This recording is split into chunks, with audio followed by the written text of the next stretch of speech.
मैं सभी लोगों से आग्रह करूंगा, समस्त अपने समर्थक साथियों से, जहां तक ये नोटिफिकेशन गया है कृपया आप सभी लोग उसको ओपन करें और अधिक से अधिक शेयर करें, जिससे कि ये जो सावधान संदेश है ये अधिक से अधिक लोगों तक पहुँचे।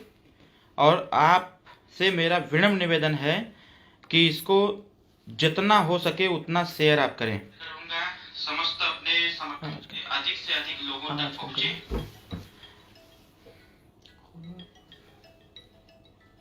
और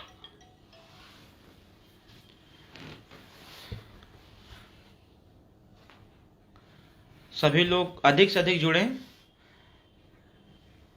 और जितने लोग जुड़ रहे हैं सभी लोग कृपया शेयर भी करें ताकि अधिक से अधिक लोगों तक ये सावधान संदेश जा सके।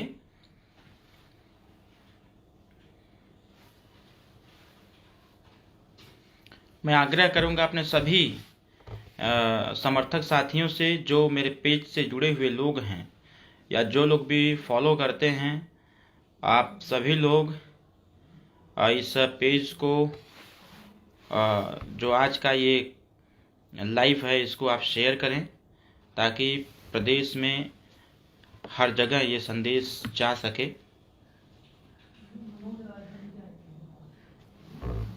अपने सभी जो लोग भी मेरे इस लाइव को देख रहे हैं कृपया शेयर करिए, अधिक से अधिक शेयर करिए, क्योंकि मैंने बताया भी है कि सावधान संदेश, ये सावधान संदेश क्या है इसके बारे में समस्त लोगों को जानना बहुत जरूरी है।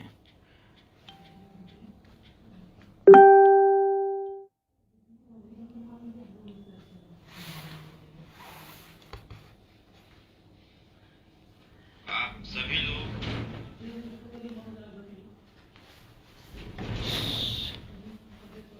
जितना हो सके उतना आप शेयर करें। फिर हम बताते हैं कि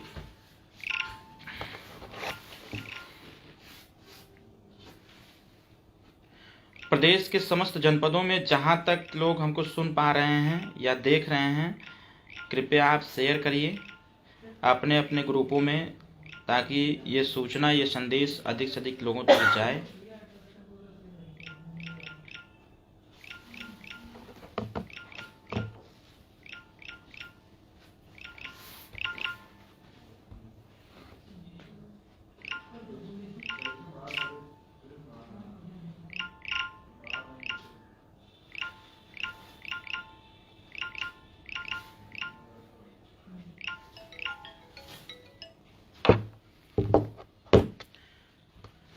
बहुत बहुत धन्यवाद आप सभी लोगों को। जय सुहेलदेव, जय भारत, जय समाजवाद, जय युवा शक्ति।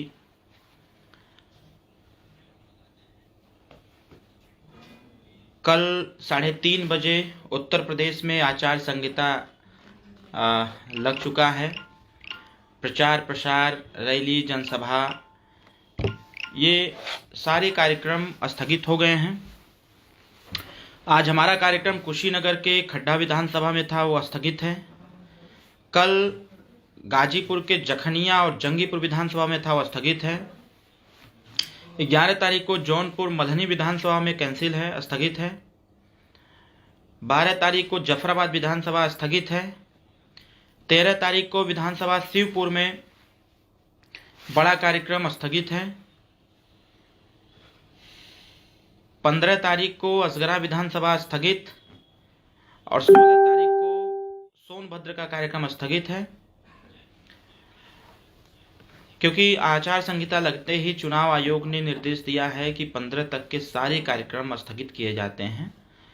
और आज आपके बीच में जो हम लाइव आए हुए हैं, एक खबर बड़ी तेजी से विरोधी खेमे से वायरल हो रहा है। वायरल क्या, आप तो क्योंकि जब सोशल मीडिया और से ही चुनाव लड़ने का निर्देश हुआ है तो सोशल मीडिया पर अनगिनत प्रकार की खबरें वायरल होंगी, झूठी खबरें फैलाई जाएंगी, तमाम तरह की बातें कही जाएंगी। तो मैं सबसे पहले सावधान करना चाहता हूं अपने समस्त युवा साथियों को और समस्त समर्थकों को सावधान करना चाहूँगा कि सोशल मीडिया पर जो भी खबरें फैलाई जाती हैं, नेगेटिव खबरें, उस पर ध्यान नहीं देना है। टारगेट हमारा एक है कि 2022 में सुहेलदेव भारतीय समाज पार्टी, भागीदारी संकल्प मोर्चा, समाजवादी पार्टी की सरकार बनाना है। उत्तर प्रदेश में जिस प्रकार से हमारे युवा साथियों को लगातार 5 साल तक युवा साथियों को संघर्ष करना पड़ा सरकार से अपनी मांगों को लेकर के, जो उत्तर प्रदेश की पढ़ी लिखी बच्चियां हैं, लड़कियां हैं, अपने अधिकारों को लेकर के, अपनी मांगों को लेकर के लखनऊ में लगातार धरना देना पड़ा और उनके ऊपर ये क्रूर सरकार ने लाठीचार्ज भी किया। तमाम लोगों के खिलाफ मुकदमे पंजीकृत हुए। उत्तर प्रदेश के विभिन्न गांवों में जिस प्रकार से भय, भूख, भ्रष्टाचार और अपराध चरम पर बढ़ता चला गया, इसके पीछे भारतीय जनता पार्टी सह दे करके उसको आगे बढ़ाने का प्रयास किया। हमारा अपने युवा साथियों से विनम्र निवेदन है कि जिस प्रकार से कोविड काल के दौरान भारतीय जनता पार्टी की सरकार जब बनानी थी या बनी, तो तमाम तरह के वादे और घोषणा पत्र में दिए गए थे और घोषणा पत्र में किए गए वादे के अनुरूप सरकार नहीं चली।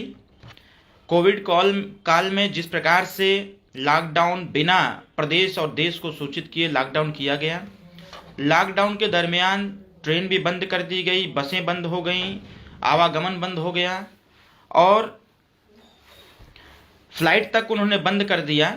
हमारे प्रदेश उत्तर प्रदेश के नौजवान अपने जहाँ जहाँ काम कर रहे थे, कैसे कैसे करके पैदल करके लोग अपने घरों तक पहुँचे और जहाँ वो रह रहे थे और यूपी अपने घर तक आने में तमाम तरह की कठिनाइयों का सामना करना पड़ा। तो मैं निवेदन करूँगा कि कृपया इसको विशेष ध्यान रखें कि वर्तमान भारतीय जनता पार्टी की उत्तर प्रदेश की सरकार में सिर्फ और सिर्फ दुखों का पहाड़ ही मिला है। यूपी को सिर्फ और सिर्फ दुख तकलीफ ही मिली है, सुख की अनुभूति इस सरकार में नहीं हो पाई है। हमारा एक निवेदन है कि ये भारतीय जनता पार्टी के आईटी सेक्टर के लोग एक खबर चला रहे हैं कि ओम प्रकाश राजभर भारतीय जनता पार्टी में से गठबंधन करने जा रहे हैं। मैं आपको बता दूं कि ये भाजपा की चाल है, क्योंकि उनको पता चल गया है कि 2017 की सरकार ओम प्रकाश राजभर के दम पर बनी थी, तो 2022 की सरकार नहीं बननी है भाजपा की।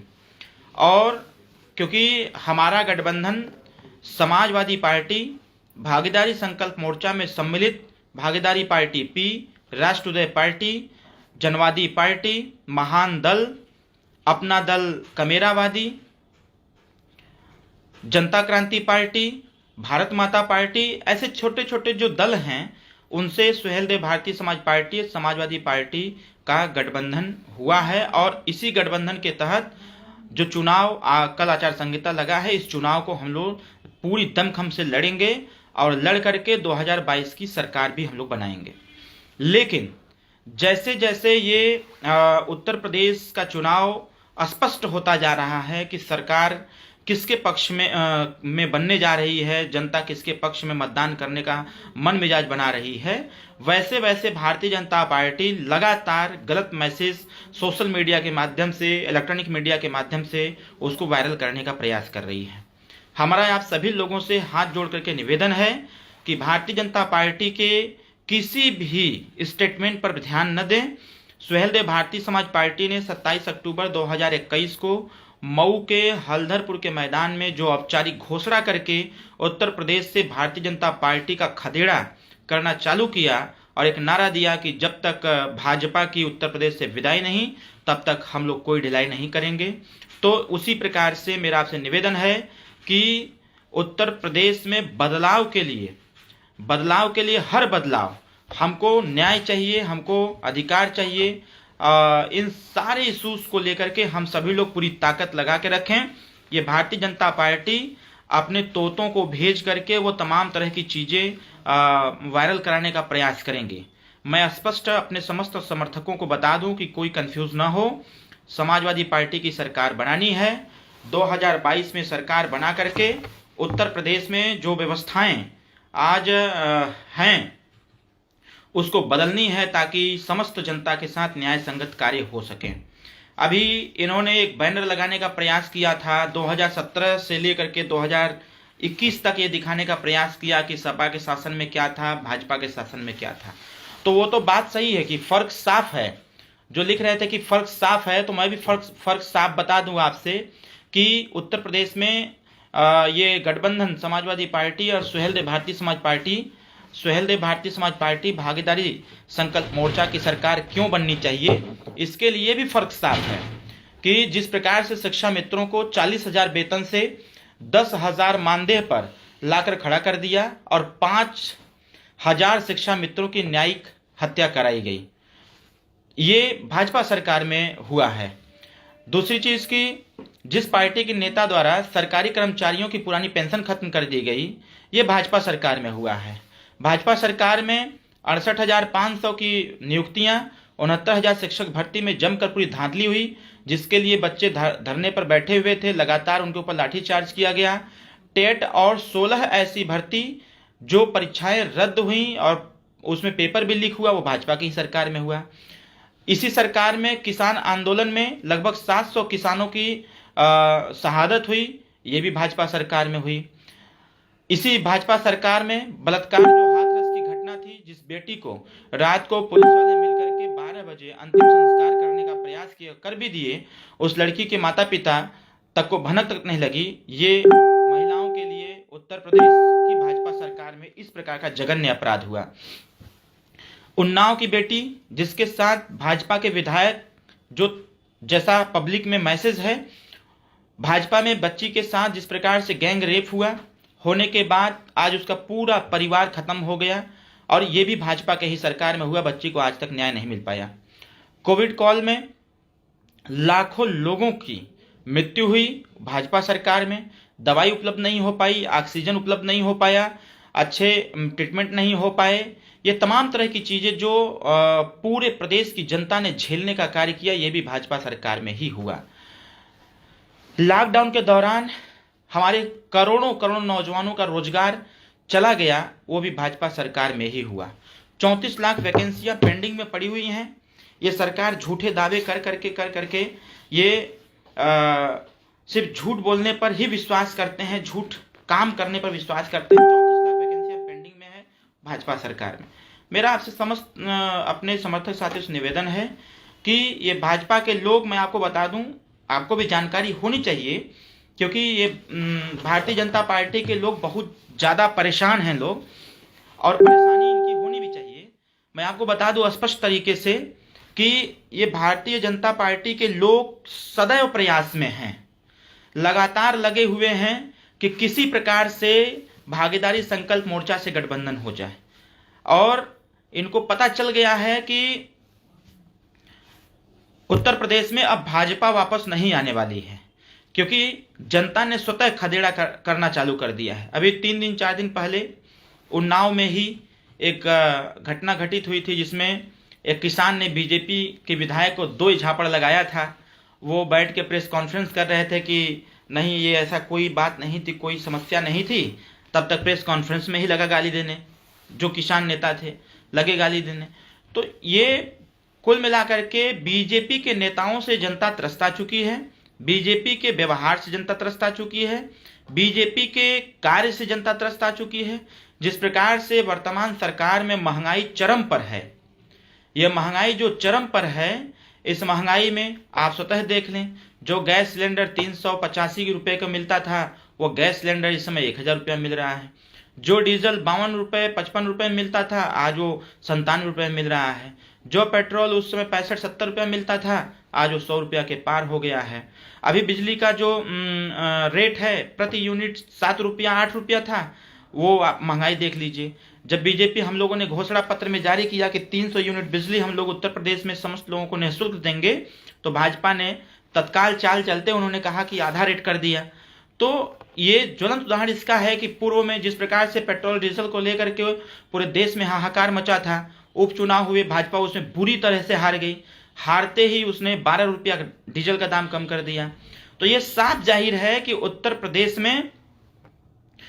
प्रदेश में जैसे जैसे भाजपा हारेगी वैसे वैसे महंगाई खत्म होगी, वैसे वैसे बेरोजगारी खत्म होगी, वैसे वैसे अपराध खत्म होगा, वैसे वैसे भय, भूख और भ्रष्टाचार भी खत्म होगा।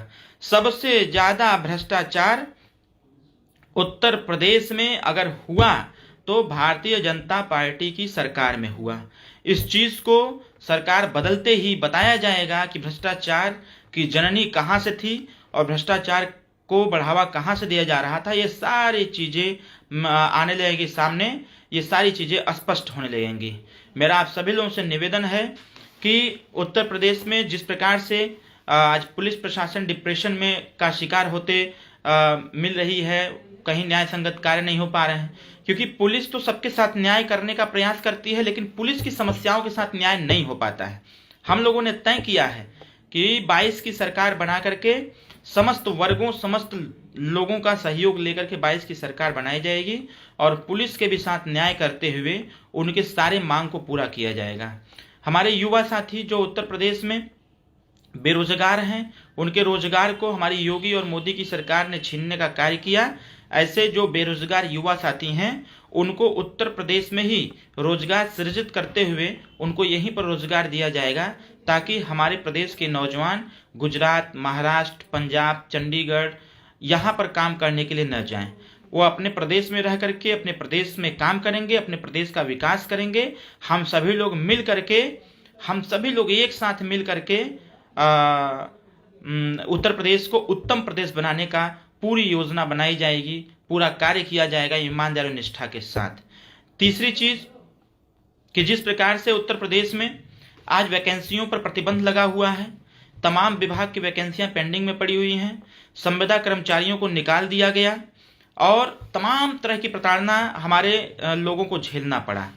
तो हमारा आपसे निवेदन होगा कि इन समस्त समस्याओं के समाधान तभी हो पाएंगे जब हम सभी लोग बिना दूसरों की बातों को ध्यान में देते हुए हम अपने कर्म और अपने धर्म का पालन करेंगे और अपने कर्म का पालन करते हुए 2022 में समाजवादी पार्टी, सुहेलदेव भारतीय समाज पार्टी, भागीदारी संकल्प मोर्चा में सम्मिलित समस्त घटक दलों के साथ मिलकर के जब सरकार बनाएंगे और सरकार बना करके एक अच्छी सरकार देने का कार्य किया जाएगा। उत्तर प्रदेश में जो विकास की रफ्तार भारतीय जनता पार्टी की सरकार में रुक गई थी, उस विकास की रफ्तार को कई गुना देने के लिए हम लोग 22 की सरकार को स्थापित करें और स्थापित करके चहुमुखी विकास उत्तर प्रदेश का किया जाए। चौथी चीज कि जिस प्रकार से उत्तर प्रदेश में आज भय का माहौल बना हुआ है, हर कोई परेशान है। वो एक जो समस्या होती है जैसे बवासीर की, भारतीय जनता पार्टी के भी समस्या वही है। जैसे बवासीर जिसको हो जाता है तो वो दर्द तो उसको होता है लेकिन कहता किसी से नहीं है। तो उसी प्रकार से बीजेपी के अभी कल परसों वाराणसी के शिवपुर विधानसभा से बीजेपी के कार्यकर्ताओं ने बगावत कर दिया। उसी प्रकार से कई विधानसभाओं में लोगों ने बगावत कर दिया कि हमको बीजेपी की सरकार नहीं चाहिए। बीजेपी के कार्यकर्ताओं ने ही बीजेपी का बगावत कर दिया कि हमें बीजेपी की सरकार नहीं चाहिए, हमें ऐसी सरकार की आवश्यकता नहीं है जिस सरकार में अपराध चरम पर हो, भूख चरम पर हो और तमाम तरह की समस्याएं डेवलप होती हों, समाधान कोई न हो। तो ये सबका सहयोग मिल रहा है। कल मैं कुशीनगर में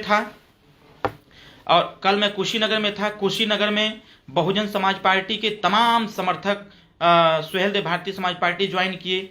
कल कुशीनगर में ही भारतीय जनता पार्टी के तमाम नेता, ब्लॉक स्तर के, विधानसभा स्तर के, जिले स्तर तक के नेताओं ने कल पार्टी ज्वाइन किया। लोगों ने कांग्रेस पार्टी के भी लोगों ने कल सुहेलदेव भारतीय समाज पार्टी ज्वाइन किया। मतलब कि जो अब लोगों को ये लग गया है कि 2022 की सरकार ओम प्रकाश राजभर, माननीय अखिलेश यादव जी, प्रेमचंद प्रजापति जी, बाबूराम पाल जी, अनिल चौहान जी, रामसागर बिंद जी के नेतृत्व में, कृष्णा पटेल जी और संजय चौहान जी केशवदेव मौर्य जी के नेतृत्व में 22 की सरकार बनने जा रही है, ये सबको दिख गया है।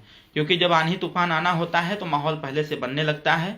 उसी प्रकार से मेरा एक निवेदन, बस आज का लाइव आने के पीछे बस एक उद्देश्य था कि भारतीय जनता पार्टी हमेशा इनके चाल चरित्र और व्यवहार, ये सोच हमेशा छल का रहा है।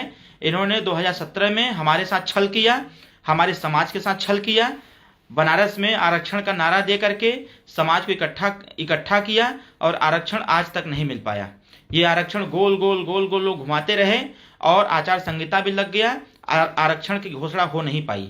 हम लोग लड़ते रहे सरकार से, लड़ते लड़ते आरक्षण को लेकर के सदन के अंदर भी योगी जी ने भी बोला था, केंद्र सरकार में माननीय अमित शाह जी ने भी बोला था कि जो ओबीसी का आरक्षण है उसको डिवाइड किया जाएगा, सामाजिक न्याय समिति की रिपोर्ट लागू की जाएगी।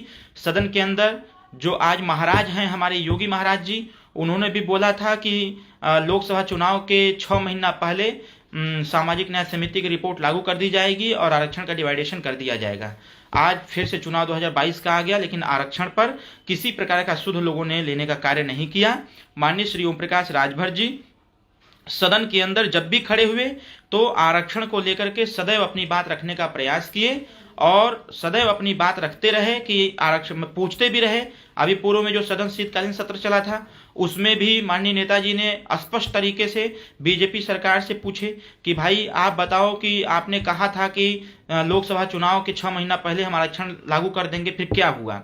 शीतकालीन सत्र में मंत्री जी ने पूछा तो लोगों ने बीजेपी के जो स्पोक पर्सन उन्होंने कहा, सदन के अंदर कहा था उन्होंने कि नहीं इसको हम लागू कर देंगे। अब आचार संहिता लग गई है, अब आचार संहिता में पॉसिबल नहीं है, तो इसलिए भाजपा के इस बहकावे में आने की आवश्यकता नहीं है। भारतीय जनता पार्टी के जो गुलाम पिछड़े दलित नेता हैं अब उनको मात देने का वक्त आ गया है। इनको बाईपास करते हुए एक नई सरकार का चयन करें, अपने नए नेता का चयन करें और ये डेफिनेटली ये तय है कि 2022 की सरकार बनते ही हम लोग जातिगत जनगणना करा करके माननीय कांसीराम साहब, डॉक्टर भीम अम्बेडकर साहब द्वारा दिए गए नारे को पूरा किया जाएगा कि जिसकी जितनी संख्या भारी उसकी उतनी हिस्सेदारी, जिसकी जितनी संख्या होगी उसको उतना अधिकार मिलेगा, उसको उतना आरक्षण देने का प्रयास पूरा किया जाएगा। इसलिए आरक्षण के मुद्दे पर भारतीय जनता पार्टी के लिए एक ही नारा लगाइए कि आरक्षण नहीं तो भाजपा को वोट नहीं। वैसे भी अब आचार संहिता लग गया है, भारतीय जनता पार्टी इस कार्य को नहीं कर सकती है। हम नई सरकार बनावें और नई सरकार बना करके जो आरक्षण का मुद्दा है इसको पूरा करने का प्रयास करें। निषाद समाज के लोग अभी तमाम तरह की विवाद खड़ा हुआ है, उसी प्रकार से निषादों के लिए भी आरक्षण की बात भारतीय जनता पार्टी ने किया था, लेकिन 17 तारीख को लखनऊ में घोषणा भी होने वाला था। माननीय अमित शाह जी भी आए, भी घोषणा किसी प्रकार की नहीं हो पाई और आरक्षण निषाद समाज को मिल नहीं पाया। आचार संहिता लग गया, अब कुछ भी नहीं हो सकता है। तो मैं निषाद समुदाय के लोगों से भी निवेदन करूंगा कि भारतीय जनता पार्टी के मंसूबे को समझने की आवश्यकता है, उनके प्लान को समझने की आवश्यकता है। ये सिर्फ और सिर्फ वोट लेने वाली पार्टी है। वोट लेने के बाद जब अधिकार देने की बात आती है तो ये अधिकार अपने लोगों को देने का कार्य करती है। ये जो हर वर्ग के गरीब वंचित वर्ग के लोग हैं इनको अधिकार देने का कार्य नहीं करती है। इसलिए इन सारी चीज़ों पर विशेष ध्यान रखें, इन सारी बातों पर विशेष ध्यान रखें और ध्यान रखते हुए 2022 में बदलाव के लिए भारतीय जनता पार्टी का गांव-गांव से खदेड़ा करिए और एक नारा हमेशा लगाइए कि जब तक भाजपा की विदाई नहीं तब तक कोई ढिलाई नहीं।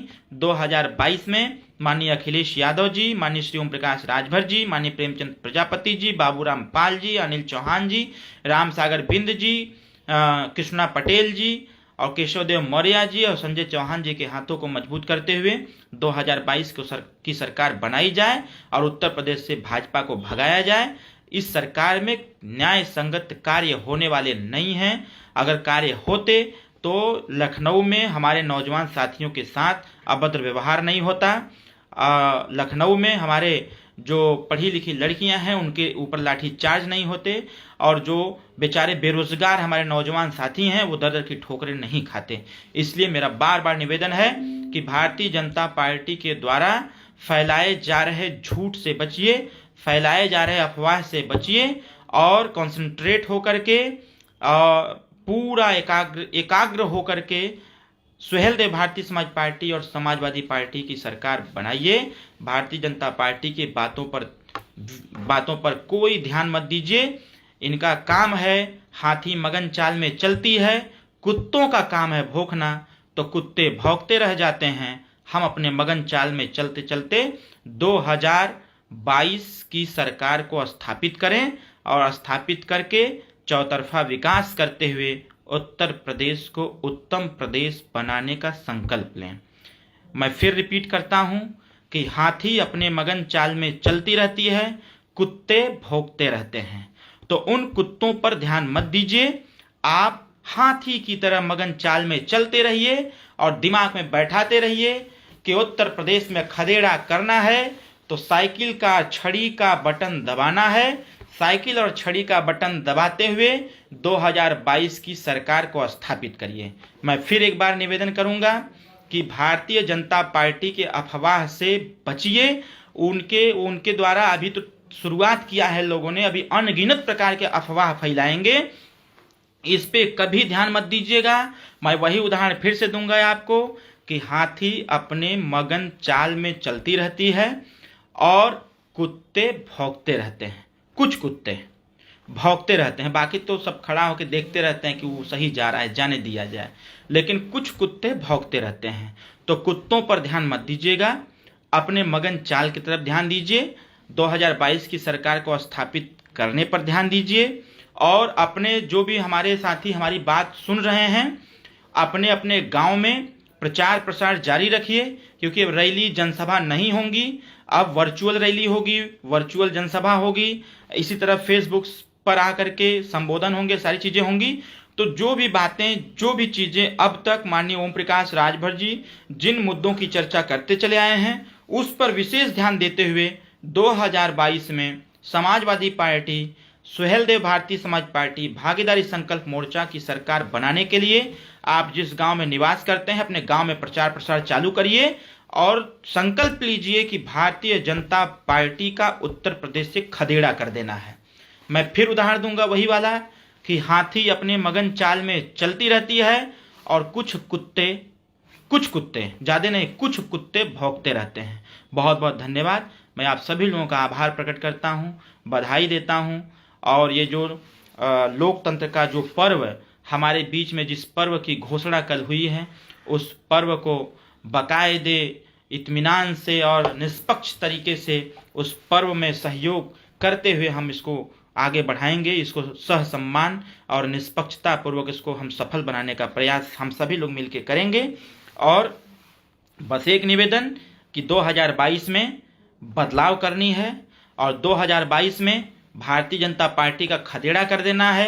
2022 के चुनाव को ध्यान में रखते हुए सरकार बनाने के लिए एक ही संकल्प, जब तक भाजपा की विदाई नहीं तब तक कोई ढिलाई नहीं। हाथी मगन चाल में चल रही है, कुत्ते भौंक रहे हैं। बहुत बहुत धन्यवाद, बहुत बहुत धन्यवाद, बहुत बहुत शुक्रिया। आने वाले चुनाव में जहां समाजवादी पार्टी का प्रत्याशी होगा वहां पर आप साइकिल का बटन दबाइए, जहां सुहेलदेव भारतीय समाज पार्टी के प्रत्याशी होंगे वहां छड़ी का बटन दबाइए, जहां भागीदारी पार्टी के प्रत्याशी होंगे वहां आप फुटबॉल का बटन दबाइए, जहां पर हमारे सहयोगी पार्टियों के प्रत्याशी होंगे उनके सिंबल पर आप बटन दबा करके उनको विजयी बनाइए। यही हमारी अपील है, यही हमारा निवेदन है, यही हमारा आपसे आग्रह है। बहुत बहुत शुक्रिया, बहुत बहुत धन्यवाद। 2022 में भागीदारी संकल्प मोर्चा समाजवादी पार्टी की सरकार को स्थापित करिए। हाथी मगन चाल में चल रही है, कुत्ते भौंक रहे हैं। धन्यवाद।